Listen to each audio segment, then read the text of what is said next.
علیکم، میرا نام مسز شاہ ہے اور میں ایک ہاؤس وائف ہوں، اور میں آپ کو بتانا چاہتی ہوں جو واقعہ تو وہ کچھ اس طرح سے ہے کہ میں نے مولا سے ایک سوال کیا، اور وہ بھی ایک ایسی سرزمین پہ، سرزمین کربلا، وہاں پہ میں نے مولا سے ایک سوال کیا، میرے دل میں ایک سوال آیا تو میں نے مولا سے کیا، تو مجھے اس کا جواب کس طرح سے ملا تو میں آج آپ کو بتانا چاہتی ہوں۔ ہوا کچھ یوں اس طرح سے کہ میری شادی کو 9 سال ہو گئے اور میری اولاد نہیں ہے، تو ہمیں کسی نے کہا تھا کہ ہم کربلا جائیں، اور یقیناً ہم یہاں پہ بھی دعا کریں تو انشاءاللہ پوری ہوگی، کیونکہ مولا بہتر جاننے والے ہیں کہ ہمارے لیے کیا بہتر ہے اور کیا بہتر نہیں ہے۔ تو خیر ہم نے کربلا جانے کے لیے کہ وہ بھی ایک معجزہ ہی تھا کہ ہم کربلا پہنچ گئے، لیکن جب ہم کربلا پہنچے، ایران سے ہم ہوتے ہوئے کربلا پہنچے، تو کربلا میں ہم نے زیارتیں کی۔ اچھا، جب ہم کربلا جا رہے تھے تو ہم سے کسی نے کہا کہ جب تم کربلا جا رہی ہو اور جب مقام علی اصغر پہ پہنچو تو وہاں پر جو ہے تم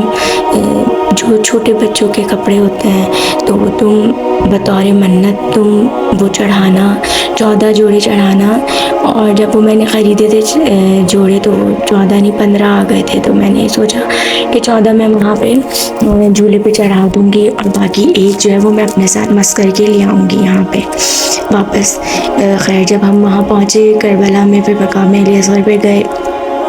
میں نے وہ کیونکہ وہ جھولا تھوڑا اونچے مقام پہ رکھا ہوا ہوتا ہے، انہوں نے ایک سلوپ سا بنایا ہوا ہے، وہاں پہ ہوتا ہے وہ جھولا، تو میں نے خیر جھولے میں وہ سارے کپڑے چڑھا دیے، اور پھر میرے ساتھ جو میرے قافلے کی اور خواتین تھی تو کہنے لگی کہ تم نے چڑھا دیا اور تم نے لیے نہیں۔ پھر میں نے ایسے جھولے میں ہاتھ ڈالا اور میں نے بھی وہ جو تھے کپڑا سوٹ اٹھا لیا، میں نے ایک سوٹ کر کے اٹھا لیا اپنے لیے، اور میں واپس آنے لگی، مغرب کا ٹائم ہونے لگا تھا، تو جو میرے قافلہ سالار تھے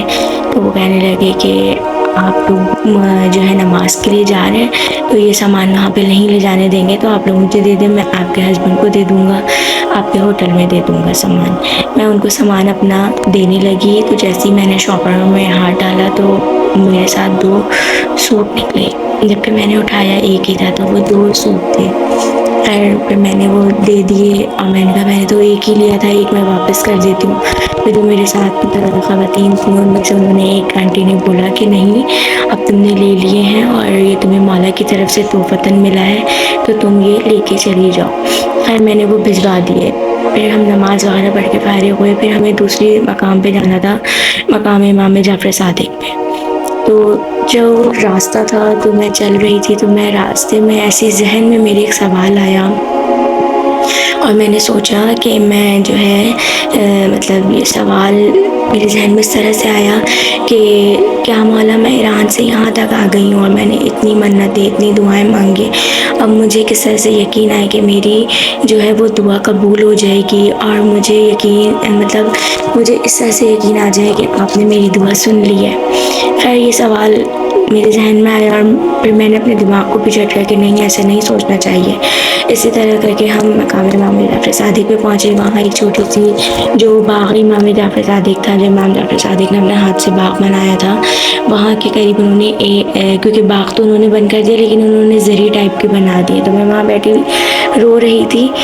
دعا مانگ رہی تھی، تو پیچھے سے مجھے ایک عراقی عورت تھی، باہر ٹیبل لگی تھی، اس نے آواز دیا، اس نے اپنی طرف بی بی بی بی اشارہ کر کے مجھے بلایا۔ جب میں آ گئی تو انہوں نے مجھ سے کہا کہ اولاد نہیں، تو میں نے کہا نہیں اولاد نہیں، اور میں رونے لگی۔ جو میرے ساتھ تھی وہ آئی، مجھے عربی بھی نہیں سمجھ میں آتی تھی، ان کی زبان سمجھ میں نہیں آتی تھی مجھے، تو خیر انہوں نے اس سے بات کری، اور انہوں نے مجھے ایک تیل اور دعائیں اور ایک پرچہ مجھے دیا، اور مجھے 2 انگلیوں کے اشارے سے بتایا کہ انشاءاللہ مطلب جب میں اگلی دفعہ آؤں گی تو میں 2 میری مطلب اللہ تعالیٰ مجھے 2 اولاد سے نوازے گا، اس طرح سے کر کے، اور پھر میں وہ اپنے ساتھ لے کر آ گئی۔ جب میں دوسری دفعہ میں نے آ کے اپنے ہسبینڈ کو بتایا، جب میں دوسری دفعہ اپنے ہسبینڈ کے ساتھ وہاں گئی تو وہاں کوئی لیڈی تھی نہیں، اور میں ڈھونڈتی رہی، وہاں پہ نہ کوئی ٹیبل تھی نہ کوئی لیڈی تھی، بس مجھے اس طرح سے اپنے سوال کا جواب مل گیا، اور میں نے بہت مولا سے میں نے بہت وہ کی کہ مولا میرے دل میں یہ سوال پیدا ہی نہیں ہونا چاہیے تھا کہ یقیناً آپ کی ذات وہ ذات ہے کہ آپ کبھی بھی جو ہے اپنی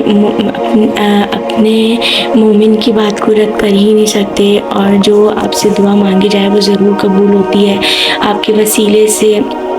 دعا مانگی جائے وہ ضرور قبول ہوتی ہے، بے شک اس میں دیر سویر ہو جائے، کیونکہ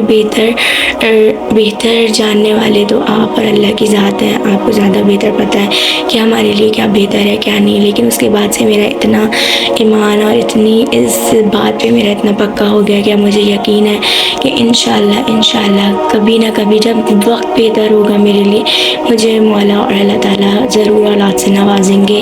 اور بس میرا یقین اسی طرح سے پکا ہوتا گیا مولا پہ، اور میں نے بس اب انہی سے لا لگائی ہے، اور انہی سے دعا کے لیے میں نے جو ہے اپنی دعا ان کی بارگاہ میں پیش کی ہوئی ہے کہ بس مولا میری اس دعا کو قبول کریں اگر میرے لیے یہ بہتر ہے.